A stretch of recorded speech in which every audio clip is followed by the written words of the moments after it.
নমস্কার বন্ধুরা, দিশানা রান্নাঘরে সবাইকে স্বাগত। আশা করছি সকলে খুবই ভালো আছেন। আজকে আবার একটা নতুন রেসিপি নিয়ে চলে এসেছি। এই যে দেখুন, মা এদিকে মুরগিটা কেটে নিচ্ছে। আজকে আমরা মুরগির মাংস রান্না করব। আমি এদিকে পেঁয়াজ, রসুন, আদা, আলু এগুলো কেটে নিচ্ছি, আর মা মাংসটা কেটে নিচ্ছে।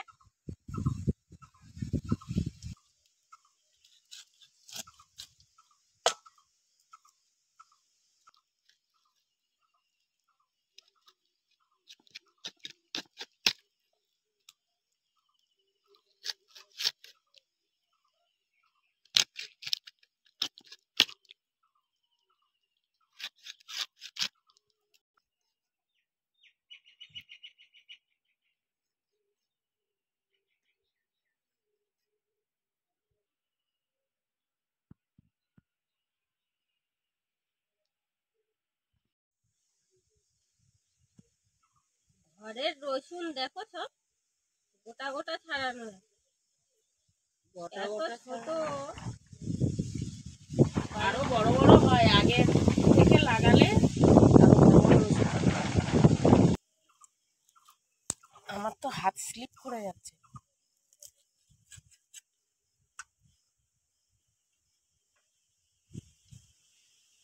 দেখো তো, আর রসুন লাগবে?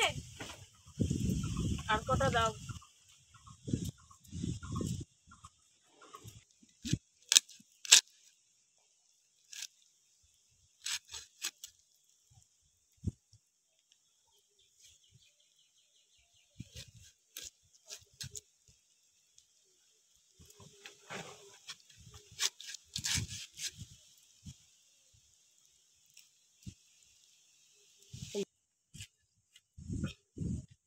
আমার কিন্তু কাটা শেষ, আর একটাই লেগ পিস আছে, কাটলে হয়ে যাবে। তুমি তাড়াতাড়ি হাত চালাও।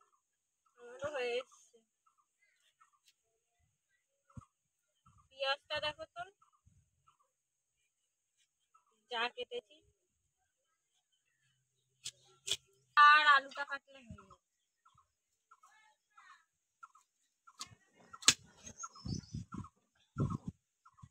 চর্বি হয়েছে দেখো মুরগিটা, কত পুরো চর্বি হয়েছে। মুরগিটা অনেক বড় না? হ্যাঁ, একদম হলুদ।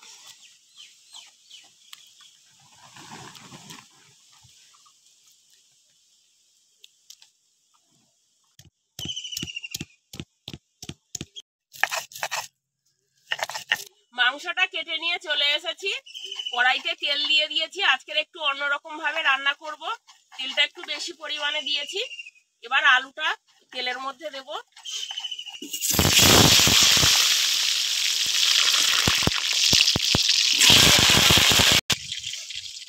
লবণ দিয়ে আলুটাকে ভেজে দেব। আজকের একটু অন্যরকম ভাবে মাংসটা রান্না করব, আপনারা দেখতে থাকুন।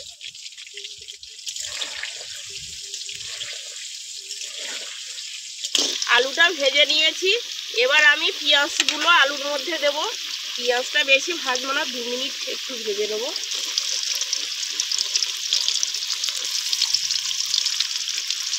তেজপাতা,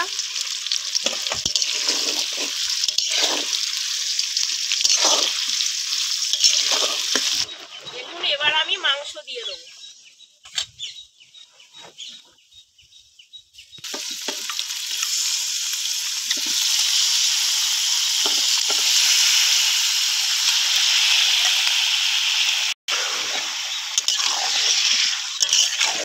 এবার আমি রসুন দিয়ে দেবো,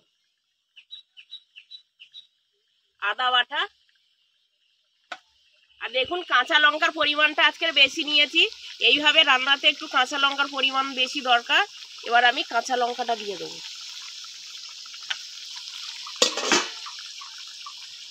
এবার পরিমাণ মতন লবণ দেব।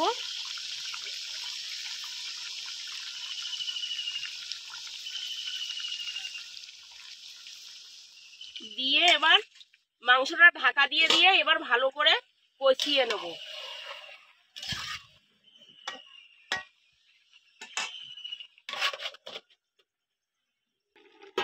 এবার ঢাকাটা খুলবো, শুধু লবণ দিয়ে মাংসটাকে কষিয়ে নিচ্ছি।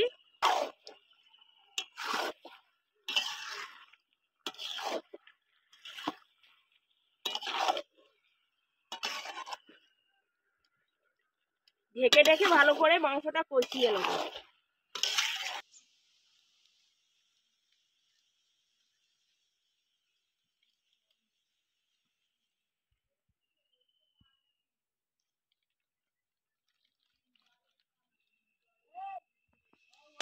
দেখুন মাংসতে জল বেরিয়েছে কষাতে কষাতে। এই জলটা টানিয়ে নিতে হবে আস্তে আস্তে। এই মাংসটা রান্না করতে গেলেই আস্তে আস্তে জ্বালানি দিতে হবে, আর ভালো করে ওই জলটা শুকনো করিয়ে মাংসটা কষাই হবে। স্বাদটাও ভালো হবে, খেতেও সুন্দর লাগবে। এই রেসিপিটা বানাতে একটু সময় লাগবে, যেহেতু আস্তে আস্তে আঁচ দিতে হবে তো। মা ওদিকে মাংসটা কষাতে কষাতে আমি জিরে আর গোলমরিচ একসঙ্গে বেটে নেব। দেখুন গোলমরিচের পরিমাণটা একটু বেশি নিয়েছি, মাংসটা একটু ঝাল ঝাল হবে খেতে।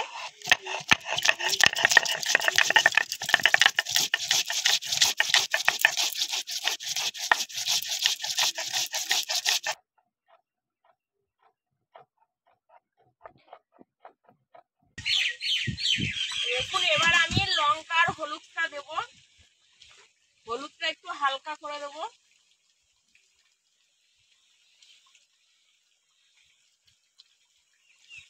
লঙ্কার গুঁড়ো খুব বেশি দেবো না, কাঁচা লঙ্কার পরিমাণটা বেশি দেওয়া আছে, তার জন্য লঙ্কা গুঁড়ো কম দেব।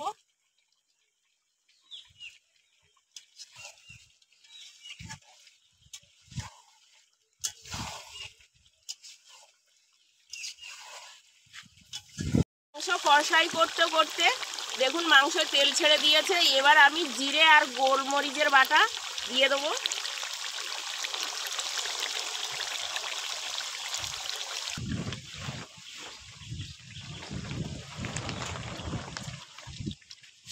মাংসের কালারটা খুব সুন্দর হয়েছে।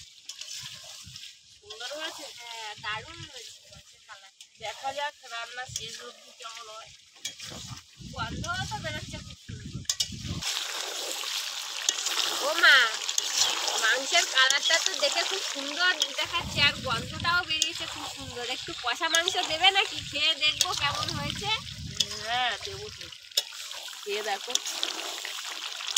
কেমন স্বাদ হয়েছে। একটু অন্য রকম ভাবে রান্নাটা করলাম আজকে। হ্যাঁ, রোজ রোজ একরকম খেতে ভালো লাগে না, একঘেয়েমি রান্না ভালো লাগে না। একটু অন্যরকম খেয়ে দেখি কেমন হয়। খেয়ে দেখো।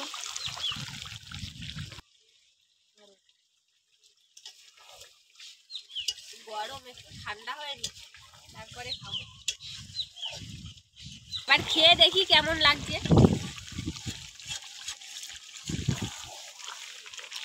দারুণ স্বাদ হয়েছে।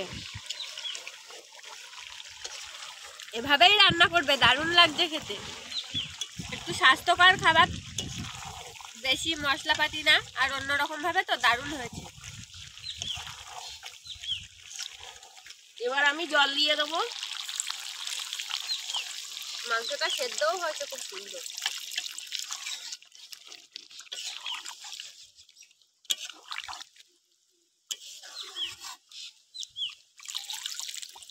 কালারটাও দারুণ হয়েছে মাংস। আপনারাও বাড়িতে এইভাবে তৈরি করবেন, দারুণ হয়েছে খেতে। মাংসের কালারটা দেখেই বোঝা যাচ্ছে যে মাংসটা কতটা সুন্দর হয়েছে।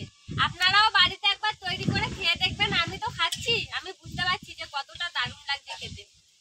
বন্ধুরা, আপনারা আরো নতুন নতুন রেসিপি দেখতে আমাদের চ্যানেলটিকে সাবস্ক্রাইব করবেন, আর অবশ্যই পাশে থাকা বেল আইকনটি প্রেস করবেন, তাহলে আমরা নতুন কোনো ভিডিও আপলোড করলে নোটিফিকেশন আপনাদের কাছে পৌঁছে যাবে।